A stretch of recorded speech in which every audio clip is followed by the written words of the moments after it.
And once again on Design Television, we are back with Svetlana and our special guest tonight.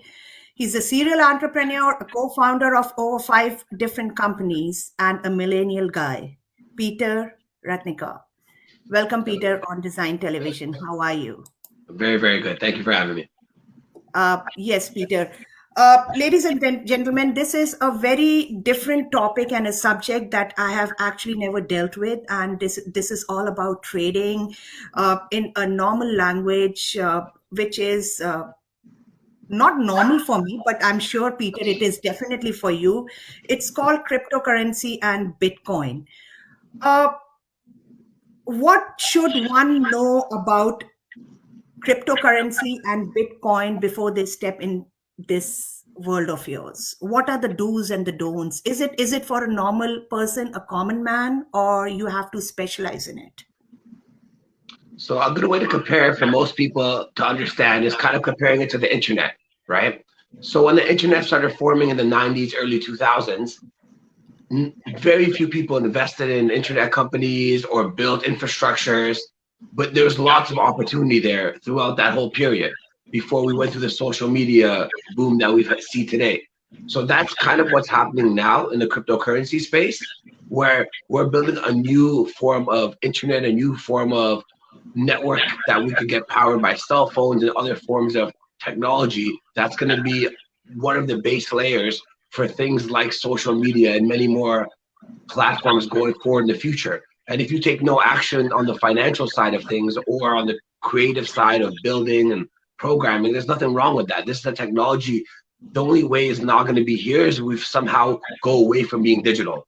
So if we go back to like hunting and gathering and some strange reality, then yes, this technology could go away. But then the world as we know, we couldn't be having this podcast right now, cell phones. So as long as technology is here to stay, which it seems like it is, you will be using this technology in 5, 10, 15 years, undoubtedly. Whether you're conscious about it or not, it'll be there in the background. Just like when you use anything on the internet, there's a bunch of infrastructures, but now you just download an app, hit a sign up button, and it seems simple, right? But if you use the internet in 98, 2004, things weren't as simple as they are now.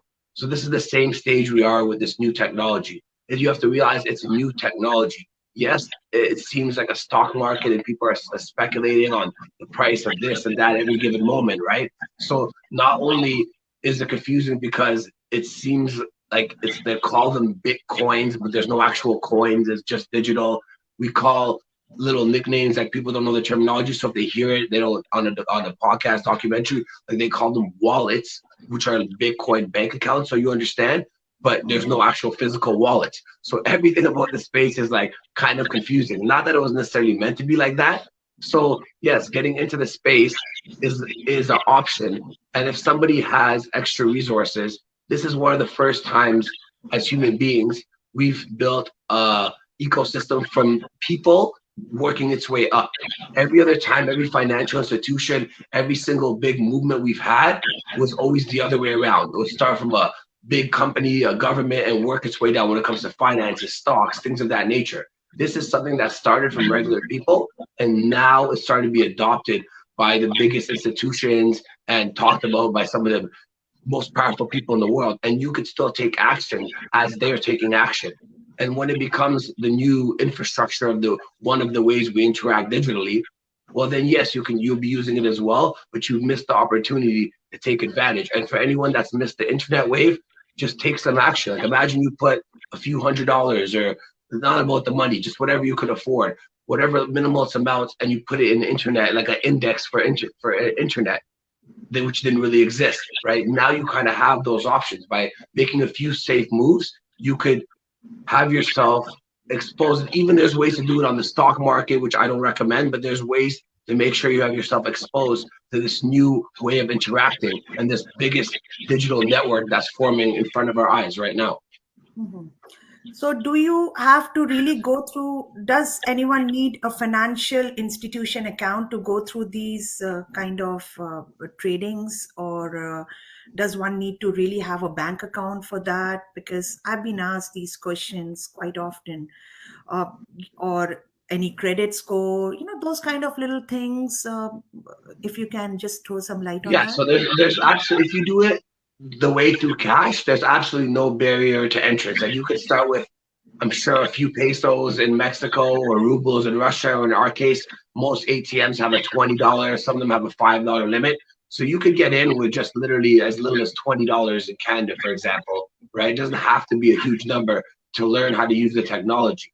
So you start to see them pop around depending where you are. If there's no ATMs, like Bitcoin ATMs around you where you live, there's definitely a broker, whether it be a physical or you could find them digitally and then meet up with them in person. Local Bitcoins has been around 5+ years, and several years ago you were able to every major city in the world find a broker. So now it still exists, and it's even a bigger ecosystem now. Mhm.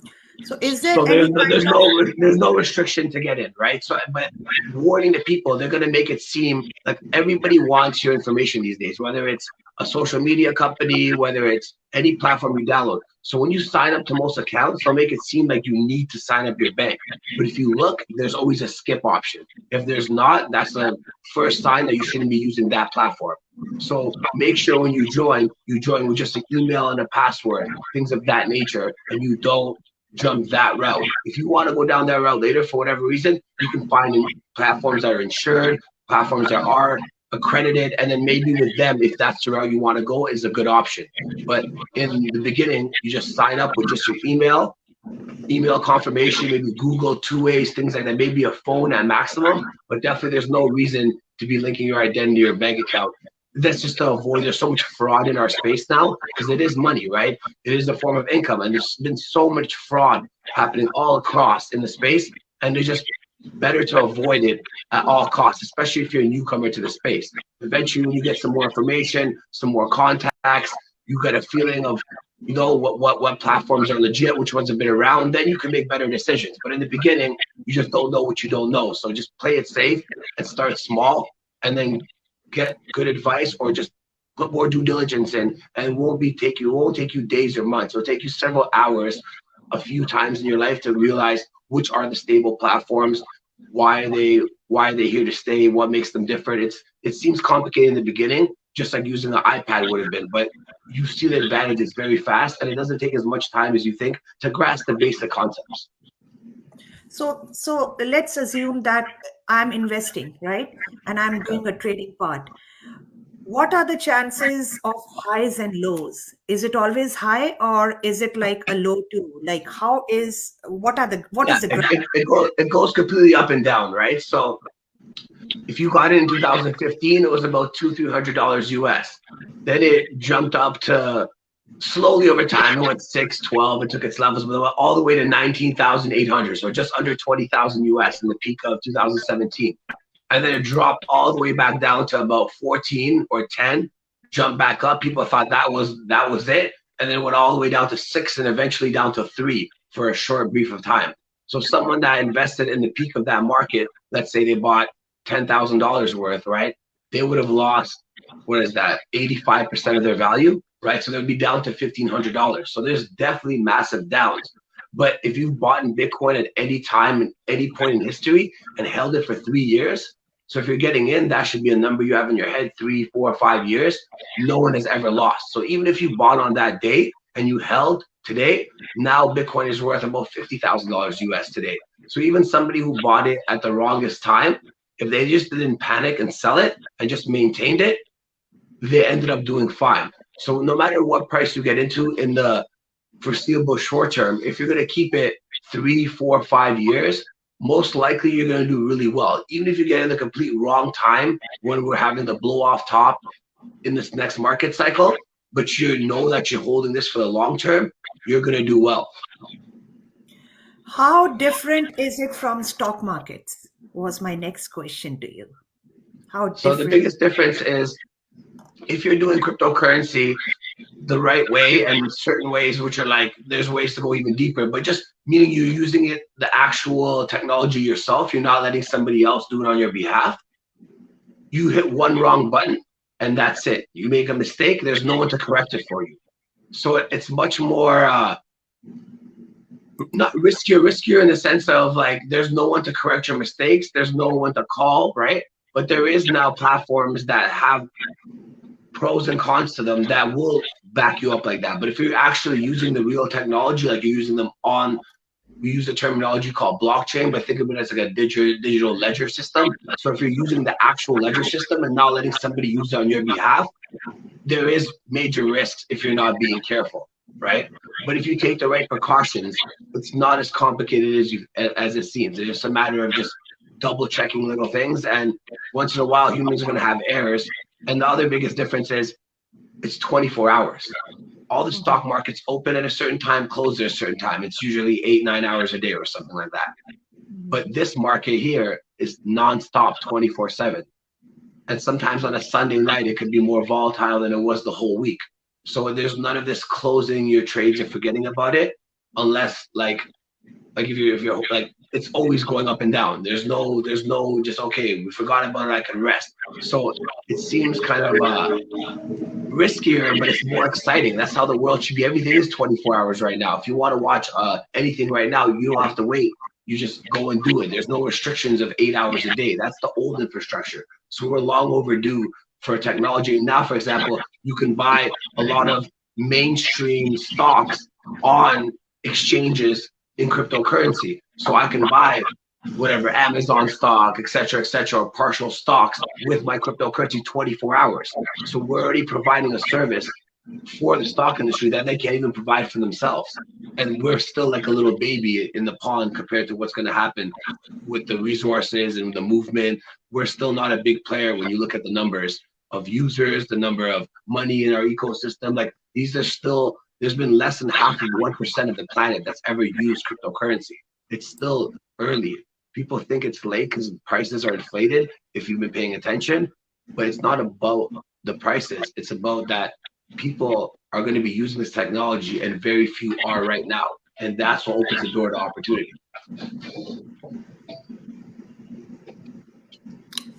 Okay, fair enough. Ladies and gentlemen, we are in conversation with the millennial guy, Peter, who is helping you out with cryptocurrency and Bitcoin.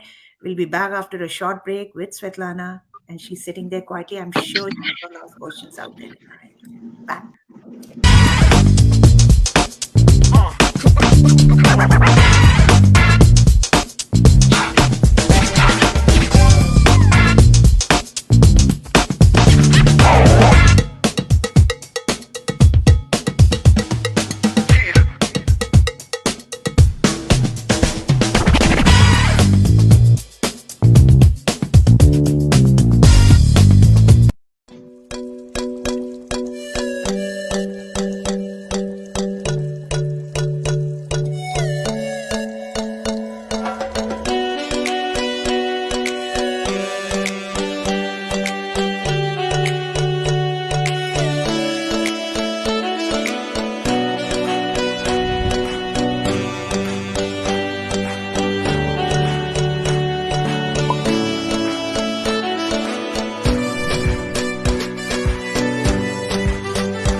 Welcome back, ladies and gentlemen. We are in conversation with Peter and Svetlana. Svetlana, your call now.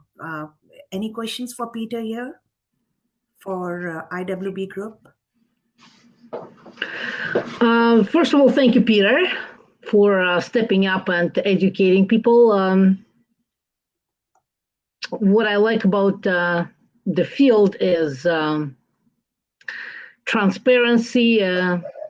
In application for business, it provides it solves a lot of problems that we have today in the world. And I'm an impact investment in impact space. Period. I'm here to do good for people and for the humanity.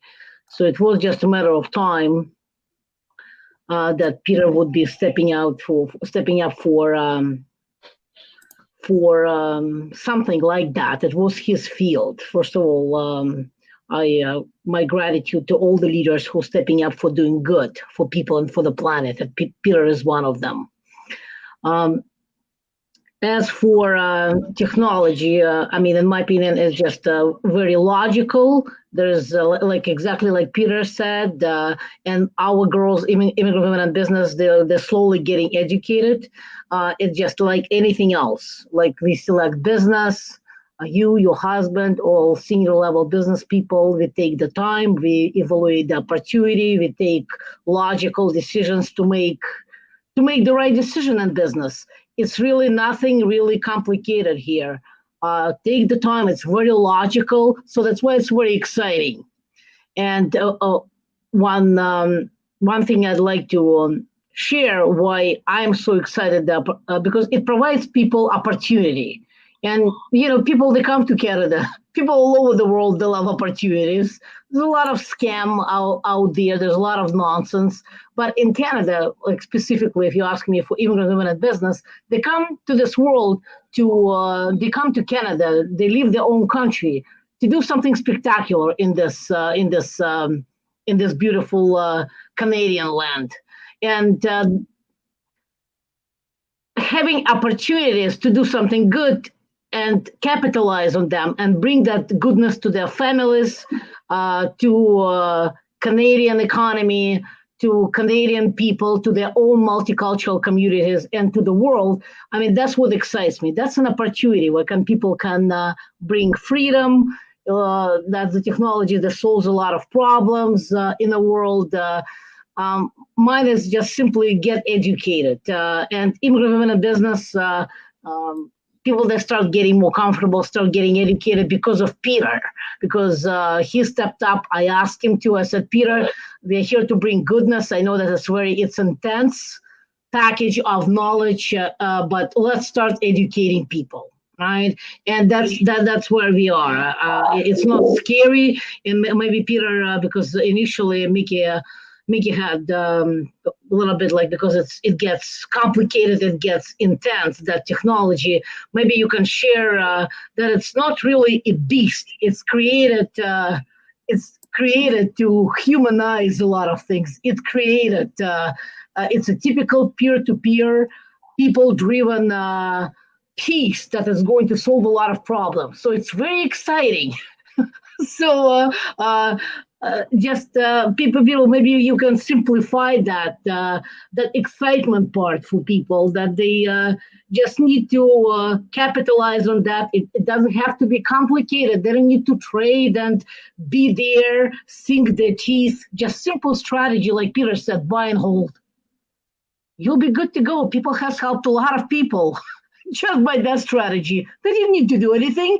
Just follow logic, follow trusted advisors. As Peter said, there's a lot of scam out there, and come to people like Peter. I mean, that's why I ask him. He's very comfortable. He's good, but his heart is for people. That's why he's here with us, because he knows that. I mean, again, the people who doing things for money. Peter loves his money, loves his financial freedom, but most importantly, Peter is here for people, and that's what this technology is for. And when you get passionate, when you learn about the technology, it's impossible not to get passionate about it. Yeah, so there's people that get into it, right? Mm-hmm. Keep it very simple, right? Start off, like if you send an email, if you joined email for the first time in your life, you wouldn't sign up to 5 different email providers. You would just get good with just Hotmail, just Gmail, just whatever it was the case, right? So don't go into it looking like, oh my God, there's all these options. Step one, how do I get Bitcoin? If you're already an investor, or you're someone that has a proportionate amount of wealth that you're looking to put into it, so right away, buy something for $100. It's called a Nano Ledger S. There's competitors like Trezor and KeepKey. It looks like a USB stick. It's a device meant to keep your digital asset that you're buying, whether it be Bitcoin or whatever one, off the internet and completely safe. They're trusted. They've been around.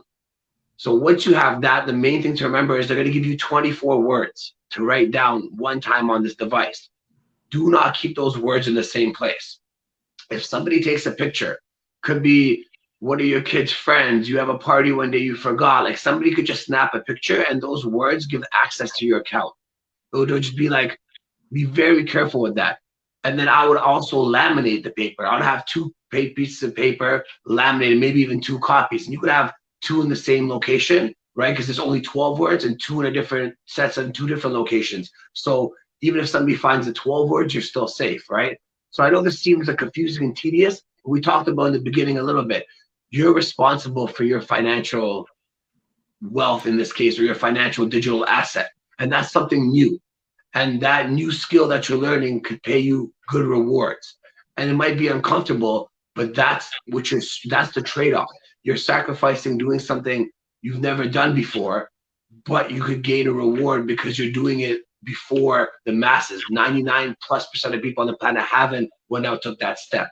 They might have heard about it. They might have had a friend. They might have joined a platform and lost money, but they didn't actually go out and buy and hold the digital asset themselves. Someone with a smaller account, you could open one of these Bitcoin apps that we talk about. Trust is a good wallet. It makes you write down the 12 words. Exact same strategy I just said. In this case, with the ledger, it's 24 words. With a trust wallet, which you download on your app, TRUST, right? It makes you write down the 12 words, which I like. This is why it's the new wallet I recommend. And same thing, you keep those 6 and 6 separate. Now, no matter what happens to you on the planet, if you could get access back to those words, your money is safe. That's the most important thing to realize. So as complicated as all this is, if you can manage to not show people your 24 or 12 words and keep them in a safe place, after that, it's literally as easy as using PayPal or Western Union. It's just another interface you're using. And the interface happens to be called Bitcoin, Ethereum, Polkadot, Binance token, whatever the case may be, right? So it's much more simple when you get down to grassroots. And if you're a bigger investor, you're literally never even holding your funds on the internet. You're buying the ledger as your first step. You open like the ledger account that gives you your Bitcoin bank account number, or your Bitcoin address is what we call it.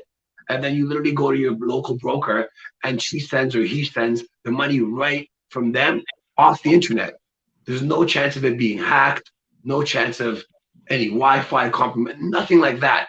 And your funds are secure. And the great thing about it also is it makes it a little bit more difficult than a few buttons on your phone to get it out, because you have to get this USB device, you have to connect it to your computer, and then you have to, write the password and make things happen. So the moment you're considering panic selling because maybe the price went up or down drastically and it's emotionally difficult, it's not as easy as going on your phone and going click, click, click, right? It gives you that barrier into like, do I really want it? It adds some physical nature to something that's completely digital. So whether you see a mining operation, that gives you a physical perspective of how big the computer network is and why it's so important, or whether you see this USB stick, it's nice to have some physical components to something that's primarily in the digital space. Okay, talking about Bitcoin, Peter, some people call it digital gold. What is the term digital gold? Okay, so understanding that is what makes the problem that Bitcoin solved. I mentioned this a lot, is before Bitcoin, everything digital. Whether you send me a video, a photo, a voice memo, a text email, I can make 1 million, 1 billion, 100 billion copies of whatever you send to me. So the first time ever, and there's been other attempts to make these forms of digital rarity assets that failed. So Bitcoin was the first successful project that made something digital and rare. And for no reason, the number that was chosen was 21 million. So they decided that in all time, there's only going to ever be 21 million of these digital assets. And in each unit, they have 10 million small units called Satoshis. So in one Bitcoin has 10 million Satoshis. So you could divide it very, very, very small. That's why I mean someone buying a few pesos or rubles, which is fractions of a penny by US terms, is still able to operate in this digital asset class because it goes down to such a small fractal, right? So you only have 21 million of them, and think of it as like digital real estate, right? There's only going to be that, and the more marketing, the more excitement, no matter what, if people get excited about gold or stocks, they mine more gold. It takes long, you have to go on the ground, but at the end of the day, more mining companies are formed. If you have more stocks can be made, derivatives off gold, right? Which is kind of happening in Bitcoin, but at the end of the day, people still want the physical asset. So there's such a limited amount, right? And that's the number they chose. So there's already 18.5 million that exists right now. And I think there's about 40,000 millionaires on the planet. And if every millionaire just wants to own one Bitcoin, which by today's prices would be not very heavy in their portfolio, there would still only be 21 million Bitcoins. And no matter what any human being does, there will never be more of this. So we've never had a deflationary asset that we've used as a currency. Like gold is close, comparable, but it's still slightly inflationary. So we have a truly deflationary, meaning there's less and less and less. And humanity has been needing this for a very long time. Because everyone that's been born past 1970, and even if you were born in the 50s, you don't really remember those times, right? So since 1970 on, everybody just thinks that the current financial system is the only one that's ever existed. It's the one that's here to stay. How could we have something else? That hasn't always been the case.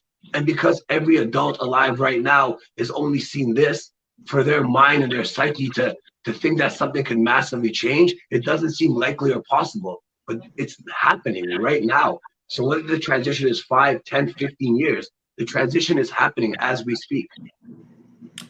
One last question before I let go of you, Peter. Is there any kind of commitment that one has to follow, or they can get rid of it anytime? Is there a Well, time? it's a matter of finding the same broker, right? And let's say you're doing it on a more like usually where you live locally, it's better just to establish a relationship with someone in the industry. So with someone that's brokering Bitcoin, you find the ATM you like, combination, whatever the case may be. But let's say you're traveling and you want access to your funds and you don't want to find someone in a different country where you don't know anybody and you would be meeting a stranger essentially, right? So just to be safe in those instances, it was an option in 2016, 17. Then they gave us a hard time in 2008, 18 and 19, and they just welcomed it back last year, and it's active this year. You can get Bitcoin debit Visa cards.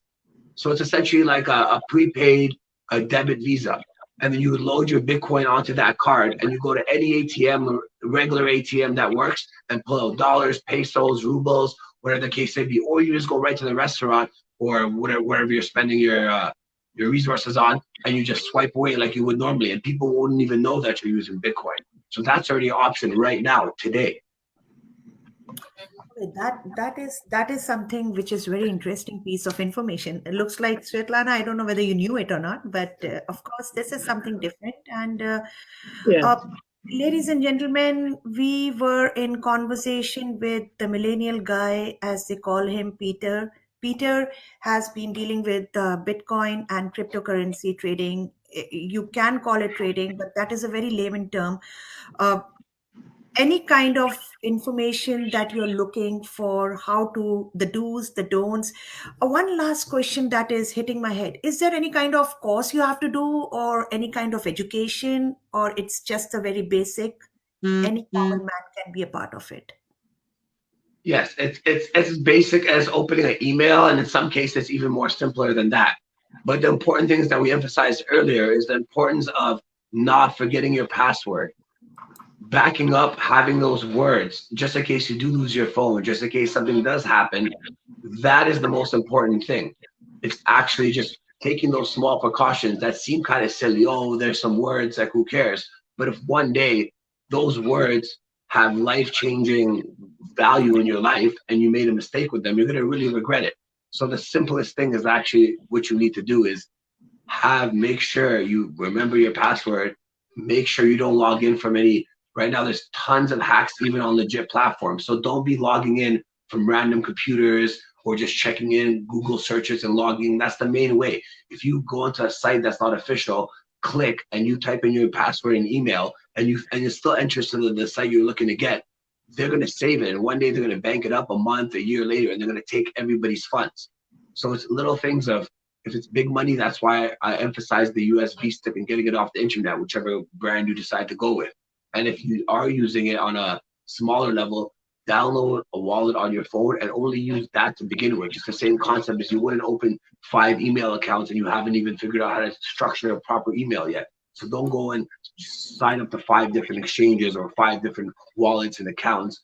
Get familiar with one and make sure you do it safely, right? So it's sad to say, but common sense, like, don't let yourself get hacked. You wouldn't leave a bunch of cash on the street. You wouldn't give your internet passwords to someone randomly. But if somebody positions it a certain way and you're new to the space, just be very, very careful. That is the biggest scare for anyone entering the space, I would say, is you be very cautious of how you, and where you operate. Don't do too much. Start with the basics and then work your way up.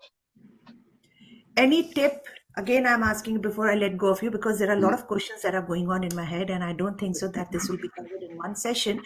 Peter, any tip for top 5 cryptocurrencies for our newcomers? Any kind of advice? I know that So numberless there's I'll explain it as briefly as I can. It's not really like an index fund, but I use these terminologies so people in the other world can understand it. And if no one's heard of an index fund, it's like, instead of, if there's a bunch of companies, right? Instead of you buying one specific company to invest in, you can buy a pool of 10 or 100 companies, right? So this is what an index fund is in traditional markets. So what's happening in our ecosystem outside of Bitcoin is we're building a new internet, like 3.0, where you're going to own your digital assets. And there's thousands and thousands and hundreds of solid projects coming out on competitors to Ethereum, competitors to Bitcoin. So there's coins like Ethereum. That would be the second one I would recommend. There's coins like Binance Token. There's coins like Polkadot, right? There's Cardano and other great projects doing great things, but you're investing in an ecosystem that's building many different factors. So by you holding these top projects, it's kind of you being diverse and invest almost in like an index fund, because instead of you being a trader and chasing every single little project coming out, that's almost a full-time job. But if you're just buying these big, secure platforms that so much action is happening on, even if you get a little bit more returns, less from others, one of those takes off, you're going to do so well, it's not going to matter how much you lose on the other returns. And you diversifying into the core base level of what could be the new way people interact digitally around the world, like essentially the internet 3.0, for the better lack of terminology for it, that is something to take advantage of. So we go Bitcoin, Ethereum, Polkadot, Binance Token, Cardano Solid. There's an index fund called MVI, Metaverse Index Fund. And the new hype is NFTs, which is one digital assets. So by holding that, they actually have a team of people that's actively buying and trading different platforms and things. So you'd be exposed to the new excitement, which is NFT. Anyone that doesn't know what that means, no big deal. Just know it's a new, we have like, we started with just finance. Then we were able to launch different kind of currencies besides just Bitcoin. That was exciting for people. And they promised to do different things. Then we started having decentralized finance, meaning things you can do in a bank, you were able to do in our world. And now this technology is presenting something that's not even been an option for humans before, to make one-of-one digital assets that are unique to their personality or unique to whatever the cause is. This didn't exist before. So by investing in the 4 or 5 I just mentioned right now, they're kind of like building all these things within their own ecosystem. And by holding them, you'll be very well diverse in the space. Thank you so much, Peter, for that piece of information. Ladies and gentlemen. Again, with full disclosure, do your own research. This is trading, not trading. This is not financial advice. This is trading entertainment. But there is lots of opportunity. Do your own research and make sure you're doing it safely. Yes, Peter, your peterratnikov.com is the site which is flashing. You can have his videos there and a lot of information. He has his phone number there, 416-828-7706. You can find it on my page as well. Ladies and gentlemen, we thank Peter for that little bit of information on trading. He's your commerce guy, I believe, and definitely please feel free to talk to him along with Svetlana Ratnikova. I'm sure our audiences will know who you are. She's the CEO of RTG Group Inc. and a co-founder and a social entrepreneur, mentor and impact investor, everything. Thank you so much, Peter, for this piece of information, and we really like it. We have a lot of people commenting online while they're watching you online, and they actually are telling that you are the man and we should listen to you when it comes to the commerce side of every human being. And of course, not many people are there who are there to give genuine advice. And yes, please contact Peter. Again, I say that we have his phone number flashing, 416-828-7706. And thank you for being our guest tonight, Peter, at a very short notice. Thank you, Svetlana. It's always a pleasure to have you. Thank you so much.